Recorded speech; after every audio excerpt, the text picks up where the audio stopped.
अस्सलाम वालेकुम दोस्तों, उम्मीद है आप लोग ठीक हैं, खैरियत से हैं। अल्लाह पाक आप लोगों को अपने हिफ्ज़-ओ-अमान में रखे। हमारी दुआएँ हमेशा की तरह आपके साथ हैं। खुश रहें, आबाद रहें। अल्लाह पाक आपके बच्चों पर आपका साया कायम रखे। खुदा की रहमतें इसी तरह आप पर बरसते रहें। पाकिस्तान सलामत रहे ता क़यामत रहे। पाकिस्तान के बारे में बुरा सोचने वालों को अल्लाह पाक हिदायत अता फरमाए और पाकिस्तान के बारे में अच्छा सोचने वालों को अल्लाह पाक इसका अजर अज़ीम अता फरमाए। चैनल सब्सक्राइब करें, बेल आइकन को प्रेस करें। ज़्यादा से ज़्यादा व्हाट्सएप जो ग्रुप है इसमें इसका लिंक शेयर करें। जो राय आपसे माँगी जाती है उस पे अपना इज़हार ज़रूर किया करें, हमें सीखने का मौका मिलता है आपसे और मैं चाहता हूँ कि आखिरी साँस तक आप लोगों से सीखता रहूँ। कहानी है, स्टोरी है, फ़िल्म है वो आपको एक सुनानी है इमरान रियाज़ साहब की ज़ुबानी। और फिर इमरान खान साहब से जो मुलाकात हुई है जेल में उन्होंने क्या कहा है, उस हवाले से क्या चीज़ें चल रही हैं, वो भी आपको बतानी है। कहानी क्या है? कहानी बनाई कैसे जाती है? जब आपने किसी को फ़ेवर देनी होती है, जो जब आप किसी के लिए सुबह-शाम लड़ रहे होते हैं, तो उनके हक़ में आप स्टोरियाँ और कहानियाँ कैसे बनाते हैं? इमरान रियाज़ साहब का एक वीलॉग मेरी नज़रों से गिरा। इस नाम लेके इसलिए ज़िक्र कर रहा हूँ, क्योंकि उन्होंने जितनी खूबसूरत घानी कहानी बनाई और कहानी बनाने के पीछे रीज़न क्या थी, वो मैं आपको सुनाना चाहता हूँ। असल ये हुआ कि जो अली मोहम्मद खान साहब हैं, उन्होंने उड़ा के रख दिया बुशरा बीबी की पूरी सियासत को। शेर अफ़ज़ल मरवत ने भी कहा कि जिस तरह से बुशरा बीबी ने रिएक्शन दिया है, जिस तरह से बुशरा बीबी ने इसमें किरदार अदा किया, उसके बाद बुशरा बीबी को अब पीछे हट जाना चाहिए और बुशरा बीबी का सियासत से कोई तल्लक नहीं होना चाहिए, उनको किनारा कशी कर लेनी चाहिए। तो ज़ाहिर है इमरान रियाज़ ग्रुप एक ऐसा ग्रुप है, उसको पता है कि इसमें आखिरी दम तक चलना इमरान खान नहीं है, बेचना इमरान खान को ही है और इमरान खान जो है वो किसी सूरत में बुशरा बीबी से जुदा नहीं हो सकता, बुशरा बीबी को वो अलविदा नहीं कर सकता, तो वो बुशरा बीबी को स्टैंड करने के लिए, बुशरा बीबी को फ़ेवर देने के लिए इमरान रियाज़ साहब एक स्टोरी घड़ रहे हैं, एक कहानी बना रहे हैं, जो मैं चाहता हूँ कि आप लोगों के साथ शेयर करूँ। आखिर में ये भी बताऊँगा कि खान साहब क्या चाह रहे हैं कि उन्होंने क्या हुक्म किया है, अब नया हुक्म क्या है वर्करों के लिए, वो भी आपको बताते हैं। इमरान रियाज़ साहब बताते हैं कि जिस वक़्त ये इस्लामाबाद में आखिरी लम्हों पर था इमरान खान साहब का फाइनल कॉल धरना जो है, तो उस वक़्त बुशरा बीबी, अली अमीन गंडापुर के साथ क्या हुआ, वो कैसे वहाँ से गए, उनको कौन ले जाने वाला था, किस-किस रास्ते से गए, ये पूरी कहानी और स्टोरी सुनाई। इमरान रियाज़ साहब फरमाते हैं कि उन्हें व्हाट्सएप पर पश्तो में कुछ मैसेज आए और वो सारे के सारे मैसेज जो हैं वो पश्तो में थे और फिर जब उन्होंने उसको ट्रांसलेट करवाया अपनी ज़ुबान में, आई डोंट नो उनकी पंजाबी ज़ुबान है या वो उर्दू बोलते हैं, मुझे नहीं पता। लेकिन शायद जब उन्होंने ये सारा कुछ उसको ट्रांसलेट कराया तो उसके मुताबिक जो स्टोरी सामने आई, जो कहानी सामने आई, वो ये है कि वो जो आदमी इमरान रियाज़ साहब को मैसेज भेज रहा था पश्तो में, वो बता ये रहा था कि जब आपने लीडरों की गाड़ियों को जाते देखा है तो अक्सर लोग उसके साथ लटक जाते हैं। सिक्योरिटी वाले जो है वो किसी अननोन बंदे को भी लटकने देते हैं, ये भी हमने पहली दफ़ा सुन लिया है इमरान रियाज़ से। क्योंकि सिक्योरिटी वाले खुद लटके होते हैं और वो किसी गैर बंदे को लीडर की गाड़ी के साथ लटकने नहीं देते। लेकिन मैसेज भेजने वाला बता रहा है कि मैं जो है वो बुशरा बीबी को जब वहाँ से निकलने की हुई तो मैंने भी उनको वहाँ पे जॉइन कर लिया और उनकी गाड़ी के साथ लटक गया। बुशरा बीबी ने कहा कि मुझे तुम लोग कहाँ लेके जा रहे हो? तो बुशरा बीबी का इस बात का जवाब देने के बजाय जो सिक्योरिटी गार्ड था उसने बुशरा बीबी के कंधे पर हाथ रखा। एक नामहरम ने बुशरा बीबी के कंधे पर हाथ रखा जो कि कोई नहीं कर सकता। मेरा नहीं ख़्याल कोई कर सकता जिस तरह बुशरा बीबी पर्दा करती हैं, जिस तरह बुशरा बीबी जो है वो मर्दों से दूर रहती हैं, जिस तरह बुशरा बीबी जो हैं वो महरम और नामहरम का हमें मतलब समझाती हैं। कि कोई सिक्योरिटी वाला ये हिम्मत और जुर्अत कर सके कि वो बुशरा बीबी के कंधे पर हाथ रखे। पहली बात तो ये ऐसा मुमकिन ही नहीं है, ऐसा हो ही नहीं सकता। लेकिन बुशरा बीबी के कंधे पर हाथ रखा गया और उन्हें कहा गया कि आप चुप करके गाड़ी में बैठ जाएँ। बुशरा बीबी ने वहाँ पर मुज़ाहमत की लेकिन उनको सिक्योरिटी वाले ने धकेल कर गाड़ी में फेंक दिया।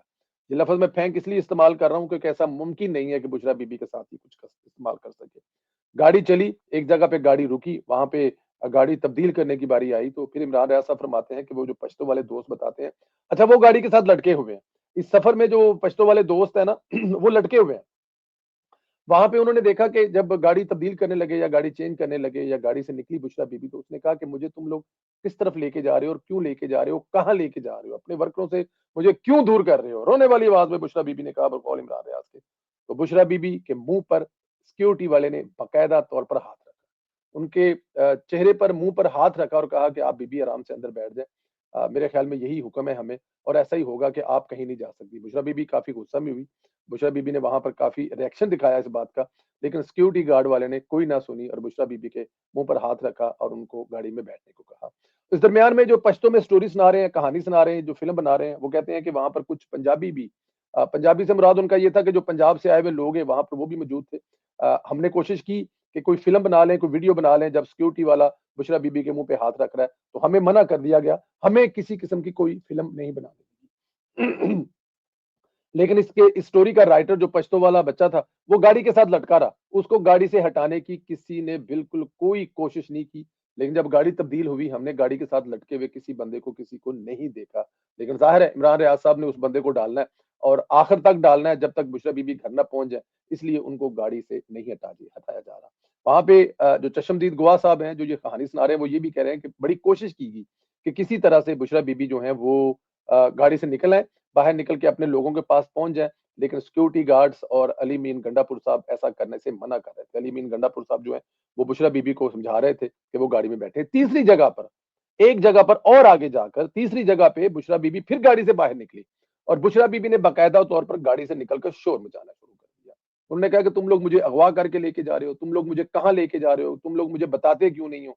मैंने अपने लोगों से दूर नहीं जाना, मैंने उनसे हलफ लिया हुआ है। बुशरा बीबी इस तरह की बातें कर रही थी। वहाँ पर स्टोरी बनाने वाले, कहानी सुनाने वाले उस पठान ने फिर एक दफ़ा अपना कैमरा निकाला, लेकिन सिक्योरिटी गार्ड वालों ने कहा कि बेटा गाड़ी के साथ चिपटे रहो। इस गाड़ी के साथ जहाँ तक तुमने जाना है, हरिपुर जाना है, एबटाबाद जाना है, मानसेरा जाना है, जहाँ तक जाना है, लटक के जाना है। हम तुम्हें गाड़ी से पीछे नहीं हटा रहे क्योंकि तुम तारीख लिख रहे हो। क्योंकि तुम तारीख लिख रहे हो। ये तारीख तुम्हारी लिखी हुई तारीख है, पश्तो में बोली हुई तारीख जो है वो इमरान रियाज़ पढ़कर सुनाएगा और यूथिये को तसल्ली होती है, यूथियों को वो इमरान रियाज़ साहब की ज़ुबानी कहानी सुनने के बाद बड़ी तसल्ली होती है। उनको लगता है कि जो इमरान रियाज़ साहब बता रहे हैं, वही सब कुछ सच है और वो जो लटका हुआ हमारा पख्तून भाई था, वो स्टोरी लिख रहे थे साथ-साथ, अपने ज़हन में बिठा रहे थे और फिर उन्होंने वॉइस मैसेज किए कि बुशरा बीबी ने बड़ी मुज़ाहमत की। अब यहाँ पर अली अमीन गंडापुर साहब की एंट्री होती है और वो बुशरा बीबी को सख्ती से कहते हैं कि बीबी इस गाड़ी में बैठ जाओ। अब यही फाइनल है, अब आप गाड़ी में बैठें क्योंकि अब हम यहाँ से जा रहे हैं। अब अगर हम लोग मज़ीद यहाँ पे रुके तो काफ़ी मसाइल पैदा हो सकते हैं और बुशरा बीबी जो हैं, वो अली मीन गंडापुर को भी सुना रही हैं और उनसे भी कह रही हैं कि ऐसा नहीं करो, मैं खान को बताऊँगी और खान जो है वो तुमसे निपटेगा। तुम ऐसा ना करो लेकिन अली मीन गंडापुर साहब सिक्योरिटी गार्ड वालों के साथ मिलकर बुशरा बीबी को गाड़ी के अंदर ज़बरदस्ती डाल देते हैं कि नहीं बीबी अब हम यहाँ से जा रहे हैं। अब अंदाज़ा करें कि कैसी स्टोरी और कैसी कहानी है। बुशरा बुशरा बीबी जिसके एक आवाज़ पर पूरी की पूरी पीटीआई जो है वो कुर्सी छोड़कर ज़मीन पर बैठ जाती है। जिस बुशरा बीबी ने पीटीआई वालों को 7 बार बेगैरत कहा और उसके आगे कोई बोला नहीं और एक आध बंदा बोला भी है लाहौर से तो वो ज़ूम मीटिंग पर था। कोई बोला नहीं जब 7 दफ़ा पीटीआई वालों को बड़े-बड़े लीडरों को वो बेगैरत कह रही थी, गिद्ध कह रही थी, खान को नोच कर खाने वाले कह रही थी। उसके सामने कोई बोलने की ज़रूरत नहीं कर रहा था। लेकिन सिक्योरिटी गार्ड वाला बुशरा बीबी के कंधे पर हाथ रखता है, मुँह पर हाथ रखता है और ज़बरदस्ती गाड़ी में बिठा देते हैं और बुशरा बीबी कुछ नहीं कर सकती। ये है वो स्टोरी जो इमरान रियाज़ साहब ने अपने एक वीलॉग में सुनाई। दुःख जो है वो उनको असल में ये बात है कि जो बात अली अहमद खान कह रहा है, असल स्टोरी, असल कहानी वो है। लेकिन क्योंकि वो कहानी, वो स्टोरी जो है वो बिकनी नहीं है और उन्होंने अली अमीन गंडापुर को गंदा करना है और उनको इस इमरान रियाज़ साहब को इस बात का पता है कि उन्होंने जो बुशरा बीबी को सेफ एक एग्ज़िट भी देना है, एक उनको फेस सेविंग भी देनी है और फेस सेविंग यही है कि बुशरा बीबी को उस मुकाम से ज़बरदस्ती उठाकर लाया गया। ये थी वो कहानी जो मैं आपको सुनाना चाहता था। अभी से इमरान रियाज़ साहब जो है 2 ढाई 3 मिलियन उसके व्यूअर्स होंगे और ढाई 3 मिलियन का मतलब है $5000। मैं आपको बता दूँ कि अगर आपने 2 मिलियन को क्रॉस कर लिया तो 2000 यूरो आपके बन जाते हैं। 3 मिलियन को क्रॉस कर लिया तो आपके 3-1000 यूरो बन जाते हैं। तो अगर इमरान रियाज़ साहब को सोचें, इमरान रियाज़ साहब का एक जो वीलॉग है, जो यूथिया सुनते हैं, जिनकी वजह से इमरान रियाज़ साहब एक वीलॉग से अगर 2 ढाई 3000 डॉलर कमा रहे हैं और वो एक वीलॉग डेली कर रहे हैं और अगर उनकी टोटल जो व्यूअरशिप एंड ऑफ मंथ पे 35 मिलियन या 40 मिलियन या 50 मिलियन है, तो अब आप खुद देख लें कि वो कितना पैसा कमा रहे हैं और उनके लिए यूथियों का शुक्रिया अदा करना करना कितना ज़रूरी बनता है कि इन हालात में जब उनकी कोई और इनकम नहीं है, तो वो एक स्वाद में भी अपना लेकर बैठे हुए हैं। एक मज़े का अपना घर लेके बैठे हुए हैं, फार्म हाउस लेके बैठे हुए हैं, चकवाल के पास फार्म लेते हुए हैं, लाहौर में 4 कनाल का घर लेके बैठे हुए हैं। तो आप खुद अंदाज़ा करें कि जिस बंदे के 50 मिलियन, मेरे जैसा बंदा 3 मिलियन या ढाई मिलियन या 4 मिलियन जो है व्यूअरशिप लेकर बड़ा खुश होता है कि बड़ी व्यूअरशिप है। तो सोचिए जिसके एक वीलॉग की व्यूवरशिप 4 मिलियन 5 मिलियन है, वो किस तरह डॉलरों की भरमार उस पे हो रही होगी और वो कहाँ-कहाँ डॉलर को छुपाने की कोशिश कर रहेगा। वो जितने भी कर लेगा, कैसे डॉलर छुपेंगे जो महीनों में हज़ारों की तादाद में बल्कि लाखों की तादाद में डॉलर आ रहा है। अब लाखों की डॉलर में कमाने के लिए इस किस्म की स्टोरियाँ तो सुनानी पड़ेंगी। इमरान खान साहब के हवाले से रिपोर्ट हो रहा है सोशल मीडिया पे कि खान साहब से मुलाकात हुई है और उनको बताया गया तो खान साहब ने कहा है कि मासूमों पर कभी गोली नहीं चलानी चाहिए। साथ में उन्होंने टीएलपी वालों लोगों पर गोली चलाने पर माफ़ी भी माँगी। उनके दौरे हुकूमत में जो बच्चे साहिवाल में कत्ल कर दिए गए, उनके वालिदैन कत्ल कर दिए गए, उन बच्चों से भी उन्होंने माफ़ी माँगी। क्वेटा में जिनको वो ब्लैकमेलर कहते थे कि जब तक वो दफनाएँगे नहीं, तब तक मैं क्वेटा नहीं जाऊँगा, उन लोगों से भी उन्होंने माफ़ी माँगी। और अपने दौरे हुकूमत में किसी भी इंसान के साथ कोई भी पाकिस्तान में ज़्यादती हो, तो उसपे इमरान खान साहब ने माफ़ी माँगी है कि मैं माफ़ी माँगता चाहता हूँ इस कौम से कि मेरे दौरे हुकूमत में अगर कुछ ऐसा हुआ है और जो-जो हुआ है उन्होंने नाम लेकर उसपे माफ़ी माँगी है। साथ में उन्होंने ये भी कहा है, पाकिस्तान तहरीक-ए-इंसाफ की ड्यूटी है, ज़िम्मेदारी है कि वो शहीद होने वाले लोगों के लिए पूरे पाकिस्तान में कुरान ख़वानी करें। ये अच्छी बात की है कि इसी बहाने तहरीक-ए-इंसाफ वाले कुरान पाक खोलेंगे, पढ़ेंगे। सवाब किसको जाना है, किसको नहीं जाना, ये तहरीक-ए-इंसाफ के किसी बंदे को नहीं पता। लेकिन क्योंकि उनके कायद का हुक्म होगा कि तुम लोग कुरान खोलो, कुरान ख़वानी करो, तो अब एक कुरान ख़वानी का सिलसिला चलेगा पूरे पाकिस्तान में, जो कि बड़ी अच्छी बात है। लेकिन हो सकता है ये चंद जगहों पे तस्वीरें बनाने के लिए हो, लेकिन अब किसी के पास वक़्त नहीं है, जो इमरान खान साहब की इन हदायत पर अमल करे। लेकिन मेरे ख़्याल में ये वो वाहिद इमरान खान का हुक्म है जिसकी फ़ेवर में मैं भी करूँगा, जिसको जिसको मैं भी समझता हूँ कि बड़ा अच्छा बात है, कुरान ख़वानी करनी चाहिए। कम से कम आपको कुरान पाक पढ़ने का सवाब मिलेगा। इसके अलावा और क्या कहा जा सकता है? क्योंकि ज़ाहिर है 250 होते-होते 12 तक या 13 लोगों की शहादत तक बात पहुँच चुकी है, वो भी नहीं होनी चाहिए। किस तरह होनी चाहिए? रियासत जो है वो अपना काम करेगी और उसकी मुखालफत जो है, वो चाहे इमरान खान का दौर हो, चाहे शहबाज शरीफ का दौर हो और चाहे कोई आने वाला दौर हो, रियासत के आपको मानना पड़ेगा, हर हाल में मानना पड़ेगा।